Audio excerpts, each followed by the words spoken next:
यमराज जी किसी आदमी को धरती पर लेने आए। उनको बहुत प्यास लगी हुई थी, तो वो क्योंकि अपने असली रूप में नहीं थे, तो उन्होंने उस आदमी को बोला कि क्या तुम मुझे पानी पिला दोगे। उस आदमी ने उनको पानी पिला दिया, तो यमराज जी को उस पर तरस आ गया।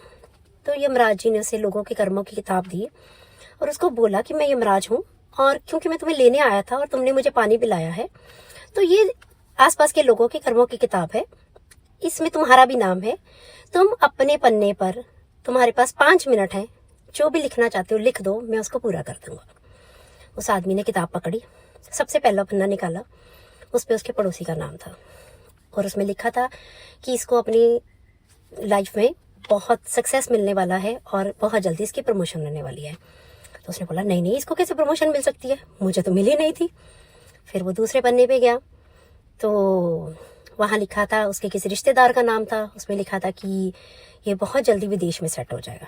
तो उसने बोला मैं तो हो नहीं पाया, ये कैसे हो जाएगा। तो उसने वहाँ लिख दिया कि नहीं, ये विदेश में सेट नहीं होना चाहिए। 2-3 पन्ने और पलटे, उसका अपना नाम आया, लेकिन उसने बोला नहीं, पहले दूसरे का देखो क्या लिखा है। फिर उसने देखा कि उसके किसी दोस्त मित्र का नाम था, उसमें लिखा था कि इसको बहुत जल्दी इसने BMW खरीदने वाला है। ये तो बोला नहीं, मैं तो इस नौकरी में खरीद नहीं पाया, तो ये कैसे खरीद लेगा। तो उसने लिख दिया कि नहीं, इसको ये गाड़ी नहीं मिलनी चाहिए।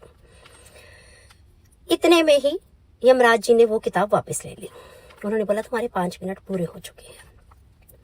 हम ऐसे ही करते हैं, भगवान ने हमें जिंदगी देके हमें यहाँ अपने लिए भेजा है, दूसरों के लिए नहीं। लेकिन हम अपनी जिंदगी नहीं जी रहे हैं, हम बस दूसरों को देख रहे हैं, या हम उनसे जल रहे हैं, या हम उन्हें कॉपी करने में टाइम वेस्ट कर रहे हैं।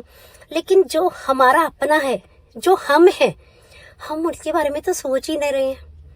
हम अपने दुखों से कम दुखी हैं, लेकिन दूसरों के सुखों से ज्यादा दुखी हैं। हमें लगता है हमें मिला या नहीं मिला, दूसरे को नहीं मिलना चाहिए।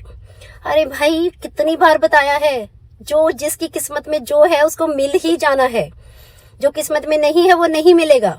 तो क्यों दिन रात हम अपना दिमाग इन चीजों में खराब कर रहे हैं कि भाई उसको मिल गया, मुझे क्यों नहीं मिला, वो तो विदेश चला गया, मैं क्यों नहीं गया, उसको प्रमोशन मिल गई, मुझे कैसे नहीं मिली। भाई, जब आपका टाइम आएगा तो आपको भी मिल जाएगी। अगर अब आपसे पहले उसको मिली है तो उसकी खुशी में खुश हो जाओ। ऐसे भी दूसरों की खुशी में खुश होने से हमारे अंदर पॉजिटिविटी आती है और हमारा मन ऑटोमेटिकली खुश होता है। दुखी होंगे तो वो दुख ही दुख चलता रहेगा। इसलिए अगर भगवान ने आपको किताब दी है, जिंदगी दी है, तो उसमें अपने पन्ने पे ध्यान दो, दूसरों के पन्ने पे ध्यान मत दो please. Thank you so much.